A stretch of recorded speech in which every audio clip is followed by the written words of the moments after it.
What's poppin' C Squad? It's your girl Keisha, and I'm here with my all tea, all shade, Insecure Season 2, Episode 1 review.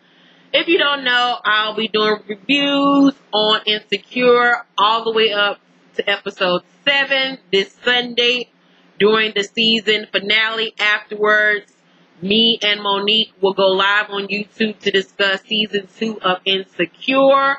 So be on the lookout for us to be on YouTube live this Sunday after the season finale of Insecure. But let's get into my episode 2 of season 2 review. So we start this episode with Issa telling Molly about her and Lawrence impromptu hookup on the couch. And Issa apparently has texted him once or twice since then, and he's like giving her a little vague one answer replies. Oh, just being a typical code. And she recently texted him, but he ain't really responded. No, he hasn't responded at all or whatever. And Molly was like, girl, you know that he is a safe driver. You just texting him during rush hour. He is not about to respond to you, homegirl. And Issa's all in her feelings because she just don't know where things stand between them two right about now. She don't know what the little hookup means. Does he want to be back in a relationship with her? Does he still love her? Like, she is all over the place. And I'm like, see, this is what you get for leading with your puss instead of your brain. So, she's just hoping and praying that it meant something good. But we all know it did not. Lawrence is working out, and he's about to text Issa and say, you know, things are really messed up right now. But he decides to not send a text message because, you know, men don't like to talk about their feelings, talk about how they feel. They just keep stuff bottled up and keep you over there lingering in limbo because they over there in limbo as well. It's just a whole messed up situation. So Molly opens up to her therapist about not having equal pay at work and how it's affecting her. And the therapist points out that Molly feels she has a certain way of how she thinks her life should go. Like, Molly has everything planned out, and when things don't go the way Molly expects them to in her head, she spirals out of control because she's such a control freak. And she has this notion in her head, this is how her job should go, this is how her love life should go, this is how her friendships should go. And that's not how life works. Life throws you obstacles and things that you didn't plan on, you know, because it teaches you how to grow and to maneuver and get over things and how to adjust to certain situations. So the therapist asks, would she be open to her life looking a different way? And Molly can't really answer that question because Molly just is up in the air about everything in life. Like, and I'm happy that we got to see this season, her home situation, to see and figure out why she thinks that her life should be so perfect. I don't know. I really wish that once we got to see Molly's home situation, that they would have made old girl from Girlfriends her older sister, because, you know, last season it was a big thing about how the actress that plays Yvonne, I think that's her name, who plays Molly, looks so much like old girl Tony Childs from Girlfriends. I thought it would have been such a great juxtaposition to have her as her older sister who has this perfect life, perfect marriage, these kids and everything. And that is what Molly is striving to achieve, because she felt all her life that she was inadequate towards her sister because her sister was so perfect, so beautiful. Everybody looked up to her. She was popular, and maybe Molly was the ugly duckling. Maybe she wasn't good enough. I thought that would have been a really nice play. And then for us to have found out that her older sister life wasn't so perfect after all, and that she was dealing with situations as well. I thought that would have been great for her to play the older sister, but we didn't get that, but whatever. So Issa, Kelly, Molly, and Tiffany are at an art exhibit for one of Tiffany's clients. It's very chic. It's very chic. Everyone looks great. Issa tells them that Lawrence came by, but is really coy about it with Tiffany and Kelly because, you know, them are her girls, but she don't really tell them her deep, dark secrets and her feelings like she does Molly. Issa tells them that Lawrence came by. Tiffany keeping secrets about her and Derek's relationship, and I talked about this in my episode 1 review about how Tiffany and Derek's relationship is really the most effed up out of everybody's, and they over there keeping secrets. And Tiffany is the friend that knows everybody else's relationship drama and business, but nobody knows hers, because she's that secretive friend that wants to make it seem like her life is so perfect on paper, but in real life it is a mess. And I used to have a girlfriend like that who never talked about her relationship and her marriage and stuff with me, but I always was the one to divulge stuff with her. Let me know down below if you have a friend like that, if you've encountered somebody like that that's just so secretive about their own stuff, but they know everybody else's business. So Kelly tells Issa, you know, forget Lawrence and move on with your life, girl, because obviously this ain't what you need right about now. And I want to give Kelly a hand clap and a praise through the screen. Issa doesn't want to, because she feels like if there's a chance that they can work things out, she wants to. And Kelly like, so he broke up with an old girl, and she like, excuse me, what was it? What did you just say? What girl? So her and Molly are shocked by this information, because they didn't even know he was messing around with another girl. But of course, Kelly and Tiffany know all the tea. So Tiffany tells her the girl name is Tasha, and Molly instantly finds her on social media. Kelly laughs and says she looked like she's working at the pyramid tonight. And there was another Frank Ocean reference. I told you every episode they make a reference to Frank Ocean, and I like the little theme that they're going with. So Issa says that she don't want to judge Tasha, but when she's in the bathroom alone with Molly, she's like, girl, bring the page up. I need to see who this girl is. And we all know that as the ex, you want to see who the new girl is, to see if she look better than you, to see if she got more going on than you, see if she got a better body, if she's smarter. You always want to judge whether he's doing good in his life based on a new chick that he's with. It's the stupidest thing ever. So Issa goes by Chad's house to see Lawrence, and it's just hella awkward, but she's looking great. And ain't it something how when you and your man break up, his friends act like they don't even know you? I had that situation with my ex where his best friend used to come over, sleep on my couch after the club, came over to eat my food, all types of stuff. But then when me and him broke up, you want to act like you don't even know my name, like I'm just some chick off the street. That, like, is the worst thing ever. And Chad, the guy that plays Chad, played that part perfectly. So Lawrence isn't there, so she leaves feeling stupid because she just stopped by looking all cute for nothing. Tasha and Lawrence are on the couch watching a show based on Scandal and Underground. It's like a mix between the two, and it's the funniest shit ever in life.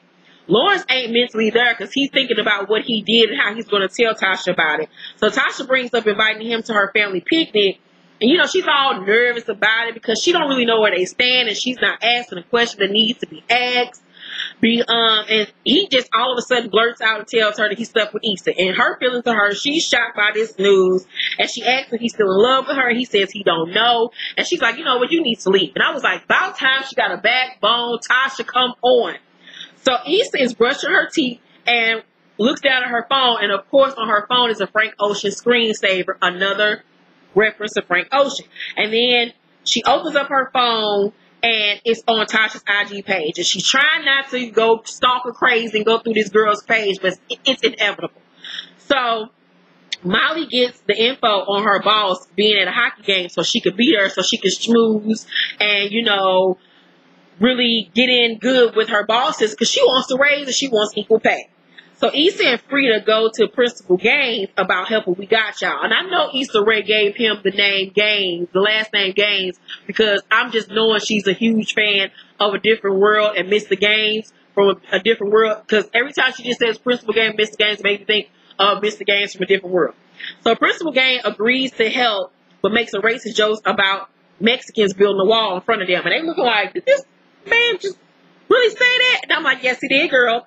So Chad is showing Lawrence a house so he can move about his crib and get out his living room. And Lawrence tells Chad that he boned Issa. And Chad was like, you know what? I thought that you was over here getting your life, being a pimp, and now I see you just back to being an old John Legend ass nigga.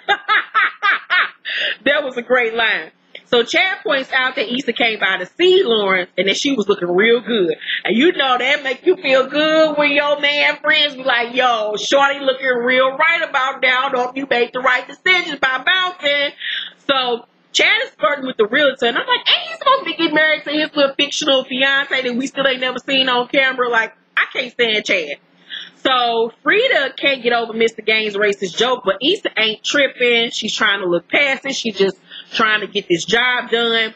And they go into the library, and it's filled with black children, and they are shocked that Mr. Gaines helped them, and now their program is striving. So Issa is stalking Tasha's IG page, and she's looking like, this who he with right now? This ghetto, Compton ass bitch. So Molly at the hockey game trying to connect with her boss. They bond over lobster rolls. She trying her hardest, girl. And I'm like, these white folks don't care nothing about you, girl.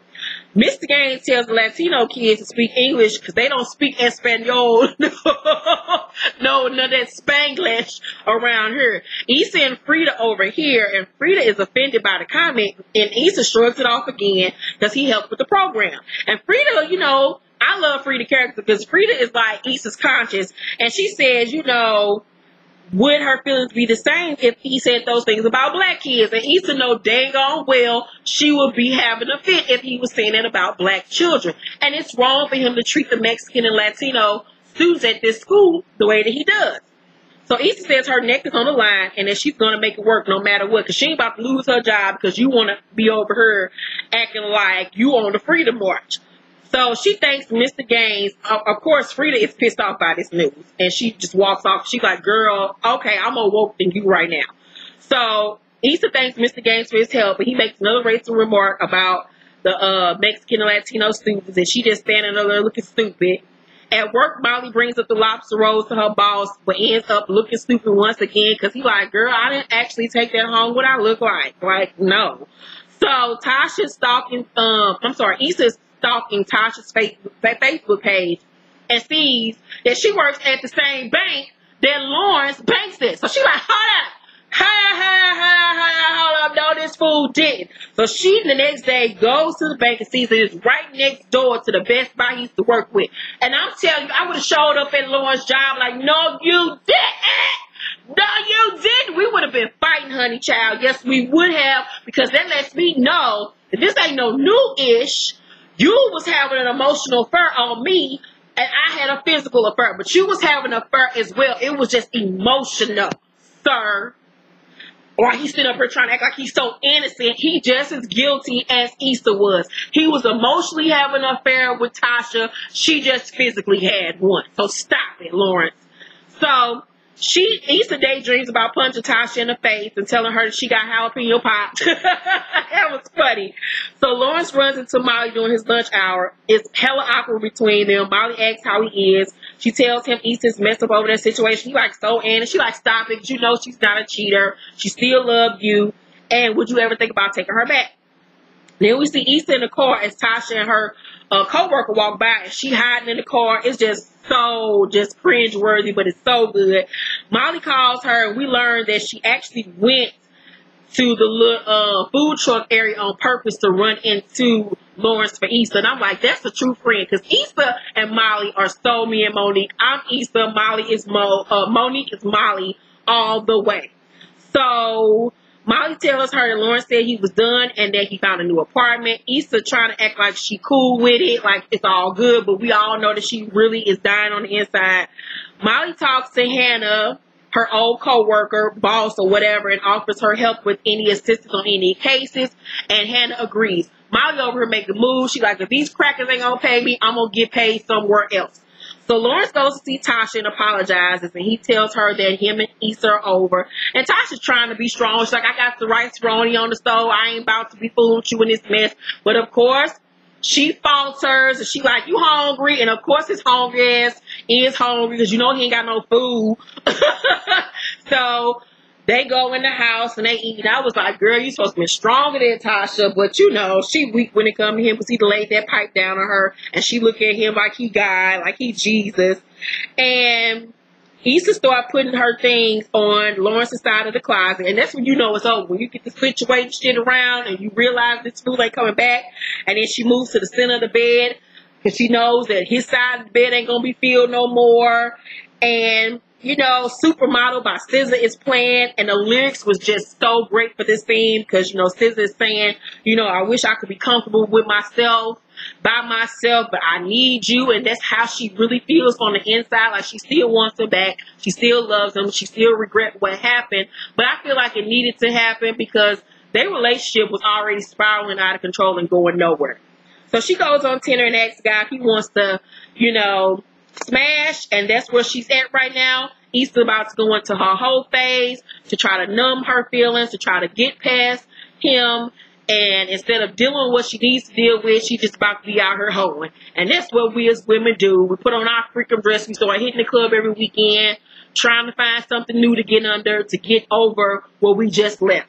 So that was my season 2, episode 2 recap. Of course, I give this episode an A as well. It was so great. Let me know what you thought about episode 2 down below in the comment section. What was your favorite part of episode 2? This is my son. And I love you guys. And I will see you on the next review. Make sure to thumbs up this video, like and subscribe. And turn on your notification bell buttons. See you for episode 3.